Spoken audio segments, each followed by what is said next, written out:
Hello, welcome back to my channel. It's been a long time without making anything on the channel, but this I have here. I managed to gather from back from Venezuela my hard drive where I have some nice old software, including this what I have here, which is the kind of the responsible of for for me joining the eDrum world.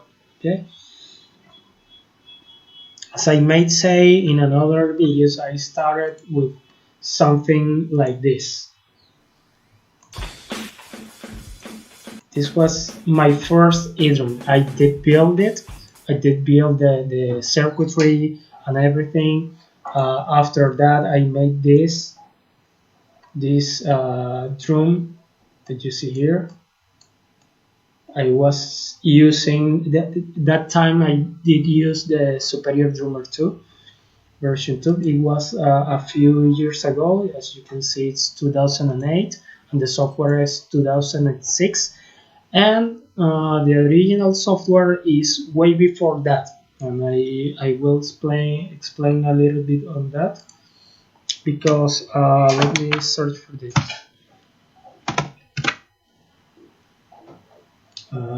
History.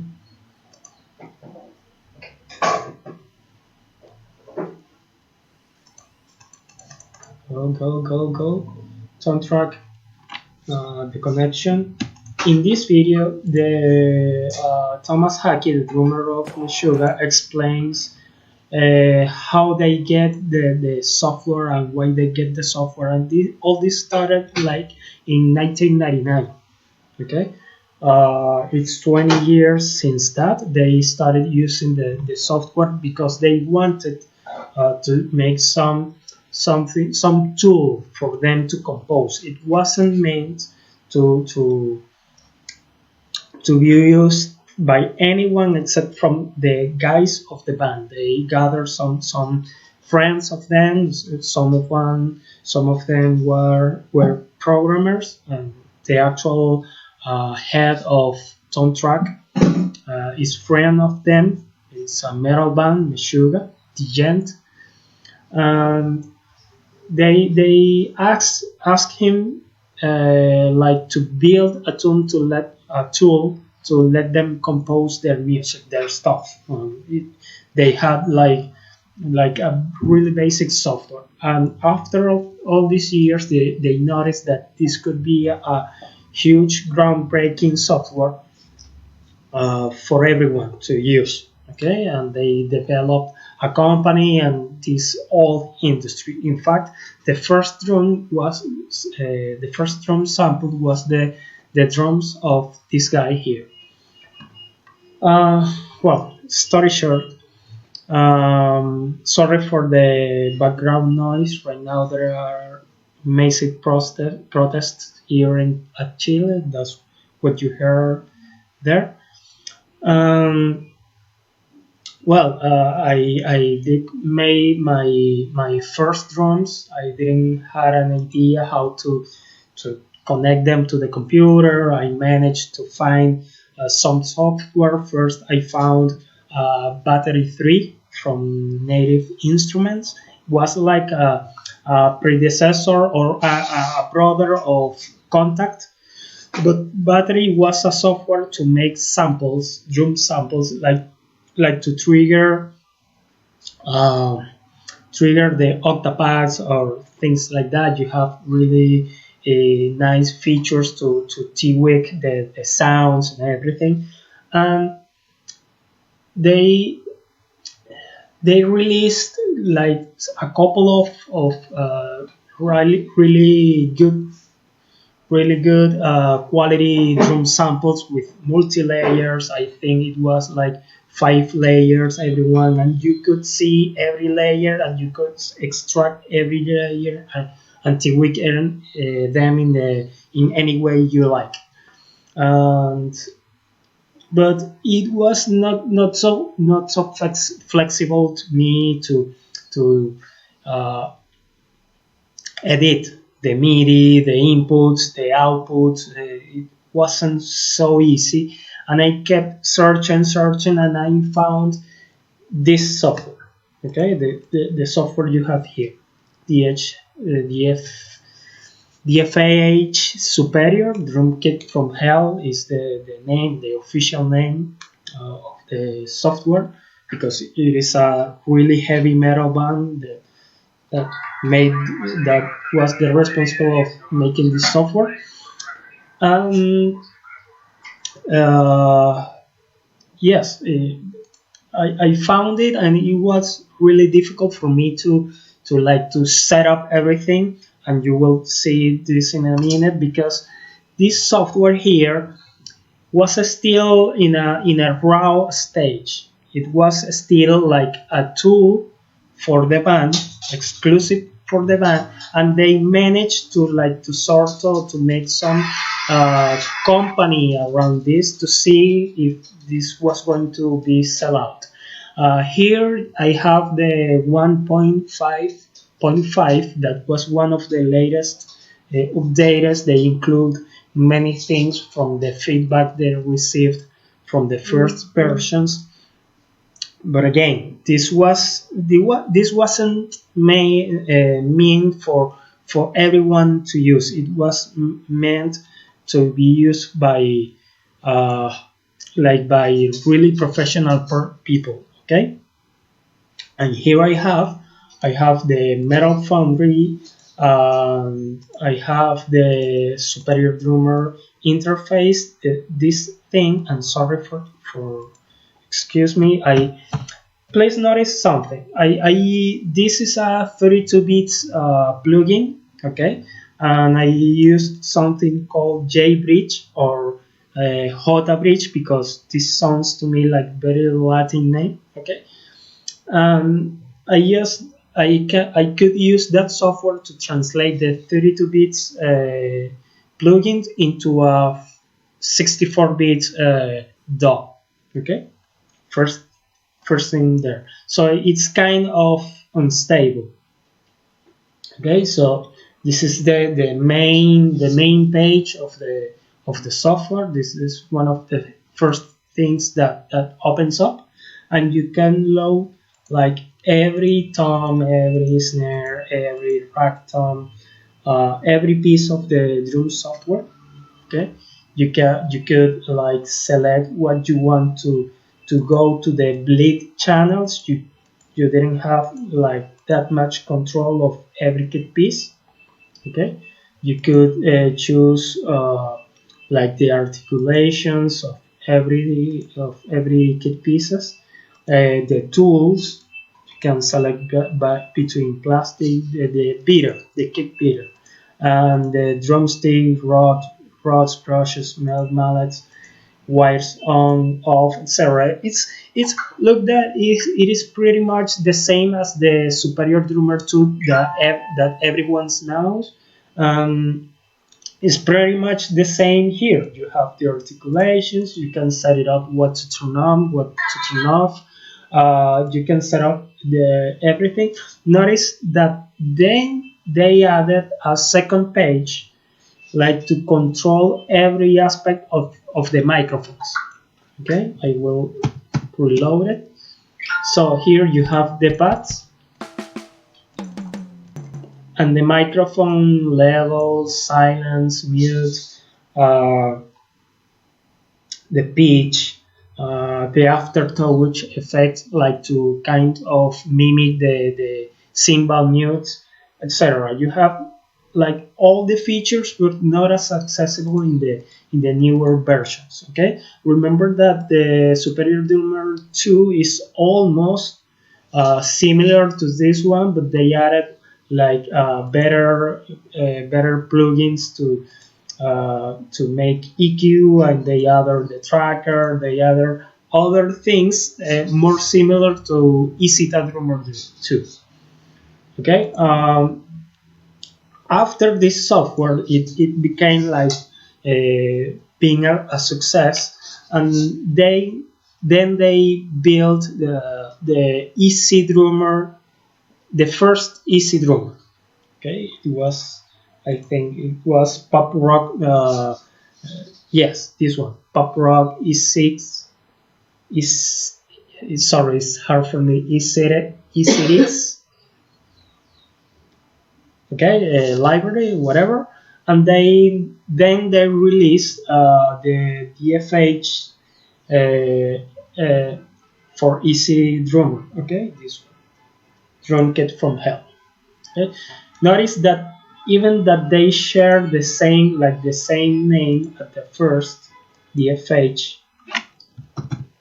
Superior, they wasn't exactly the same libraries. In fact, I did discuss this with someone in Facebook, I think, um, and at the end I did gave them they I gave him the reason, sorry, that this was the same library, but in fact, by making the setting up of the MIDIs, I find out that they are not the same library. They don't even use the same symbols. Maybe they share some here and there, but it's not the same library. Okay. The same library they use here in DFH Superior, the older one, is the Metal Foundry for Superior. Okay, and this is something that Thomas Haake mentions here. Okay, the evolution of this one is directly the expansion for Superior 2 that is called the Metal Foundry. Okay, that is the like the evolution of this software. And I want to make like a review of how how was the evolution of not of the software, of the sounds. Okay, because notice something.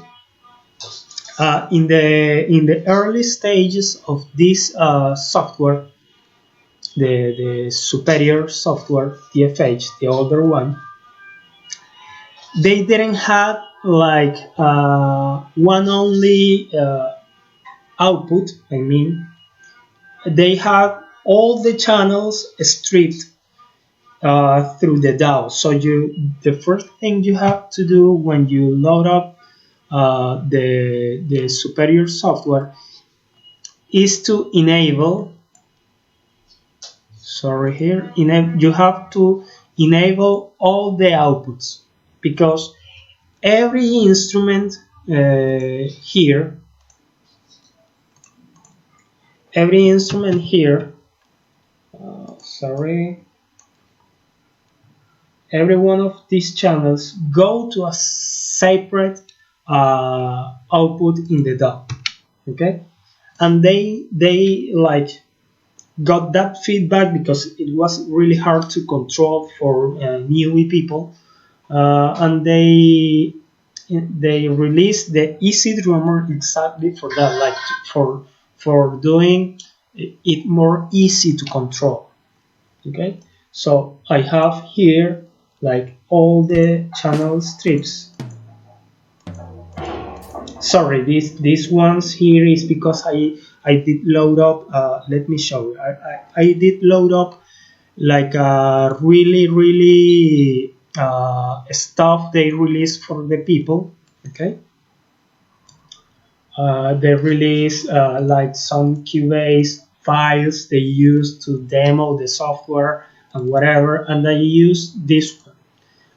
And this one is really old. Is for Cubase, I think 1 or 2, and fortunately it can load up in Cubase 10. But the problem is that they use some kind of layout, and I had to copy every channel to the new format. Okay, so they kind of strip up everything here. Every channel goes to a separate channel, and of course the ambience and the overheads is one channel for everyone, and you can see that here. Okay, this is the close mic, okay, or the default mic of the overhead for all of these things. And well, the ambience have no overhead, and I can enable every mic here, and I can turn on everything. Okay, I can turn on everything here, or I can turn it off. Okay, mic per mic. Okay, so let's go back to this one, and I have the pads here. Everything that I did load up in the previous page, it's visualized here. Okay, and they had like something I noticed when I open up the the layout they had for the old Cubase is that they actually made some equalization and treatment to the to every channel. Okay, they used to do that because they were like very used to the software, to Cubase, to produce music. This is a software from producers to producers. They are really musicians. Okay, so they were like really used to the software. So what I am going to do now is to let you preview the drum software, okay, the drum software sounds, the raw sounds, and I will compare it to the Metal Foundry, that is the evolution of those sounds. Okay, so let me set it up the channels. I have it here, and let's listen. Okay.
As you notice, they are the same library. They use the same library.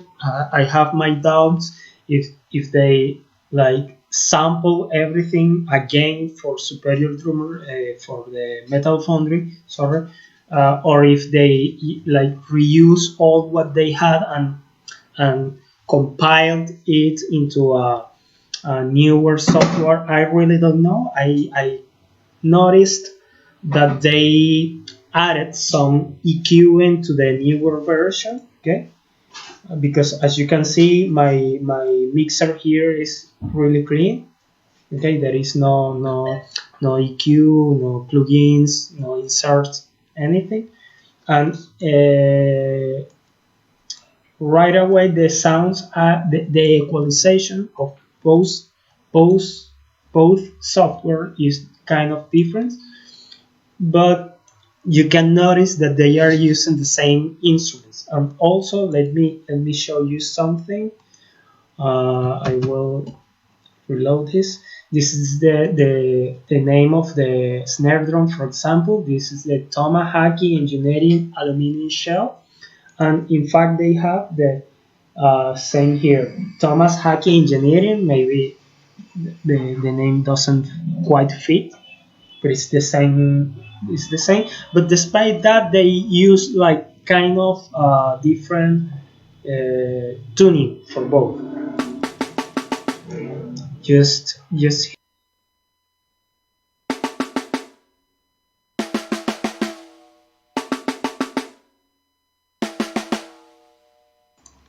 it's more similar to this one, I think. That is aluminum, of course.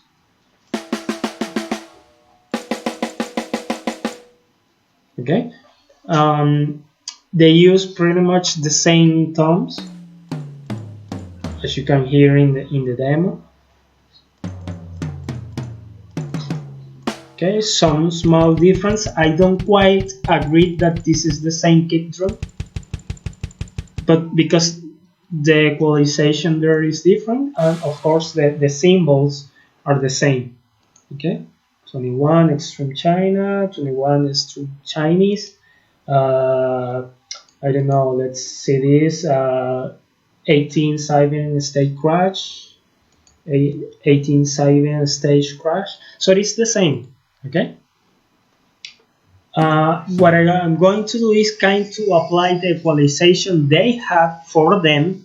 Okay, they use for them. This is the actual thing they use for them to produce, to make records. And I really recommend you to go and watch this video and the second part, because he explains like why they started all this thing and how it started. Okay, it's really a really nice history. Okay, so let me apply the EQ. I will turn on everything, stripe, EQ. Down. EQ. On, and I will play it again.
And indeed, it doesn't sound that bad. It sounds pretty decent to be a really old software. Okay, just keep in mind that these samples have like around 15 years, 20 years, and at that moment they was thinking actually in the future. And maybe let me set up the keyboard, because I have this MIDI controller here. It's kind of difficult for me to set up the drums and control the microphone and everything. And I made a special configuration here, like to allow you to hear what I am talking. Okay.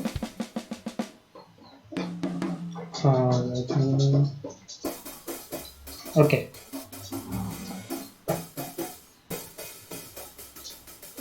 Okay, there is not. Here is what I'm looking for. Notice something, and that this was something that did annoy me in the first versions of the software. They didn't have this hi-hat control that they have now, and in fact they implemented this. I think Addictive Drums is having a hard time to incorporate this to their software since the version 1. Steven Slate's drums actually incorporated in their software, but there is some issue. I think that there is still something weird in the behavior, and is this hi-hat behavior. When I hit the hi-hat and I close the hi-hat pedal in an acoustic drums, the cymbals are vibrating and they can start to stop them each other. Okay, that produce a specific sound, a very peculiar sound that is this.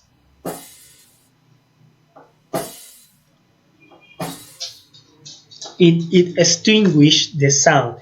In Addictive Drums and I can remember in the battery software I did mention previously, it doesn't happen. If you close the pedal, okay, it doesn't mute or extinguish over time as you close the pedal. It doesn't extinguish the sound. It keeps sounding like it is open until you click the pedal sound and it mutes. Okay, but I am going to close the pedal softly. Okay.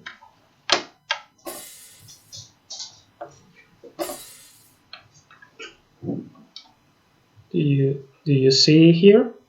It's like, and I think this was, I think no, I am almost sure because I remember wanting that feature in battery software and I didn't have it, and that was one of the things that kept me away of that software. I also think that BFD software is a software that I really don't like, and that is an issue in that software too, even in the newer versions. I think, okay, in the first version it was. So that's pretty much everything. What I am going to do is like to try to put together a video of me playing this thing. This is already 28 minutes, half an hour speaking of this software, and well, I will cut it up here because it's more a nostalgia, you know. But it is still a good sounding software indeed. If you have like a really good control of your recording process, and if you know how to make these channel strips and control everything outside of the drum software. Let me check it for you, because it's the same. They in the following versions they added this mixer incorporated, and if you look closely, the color scheme of the Superior drummer is quite similar to that of Cubase. And Tomas Haake in his video, he says that he used Cubase, and in fact this is the software and the official stuff they provide to people to start working in the software, because in the first at first it was kind of difficult to use. They use kind of the same look at this. You know, you have here the insert, and you insert like delay or whatever, and you kind of put it up and down, and here you again insert something and you put it kind of up and down. It's pretty much it's really similar. Okay, the mixer of these, and also the tracker and the MIDI editor here. Let me check it. Grid editor. And if I open this, guys, what it looks like, it's the same. Okay, so they kind of incorporated some stuff they are used to, and incorporate the people to that world, because they were musicians and they realized that also other musicians can take advantage of those tools. Well, I cut it off here. I will make my playing video, and see you soon. Thank you very much for letting me the time to go back to these nostalgia times. Also, something that I wanted to mention is, if you look over YouTube, you will only find one person making an actual. Well, you will find the official Toontrack video. This drummer is amazing. He is not from Meshuggah. He is Morgan Agren, and you will find this guy.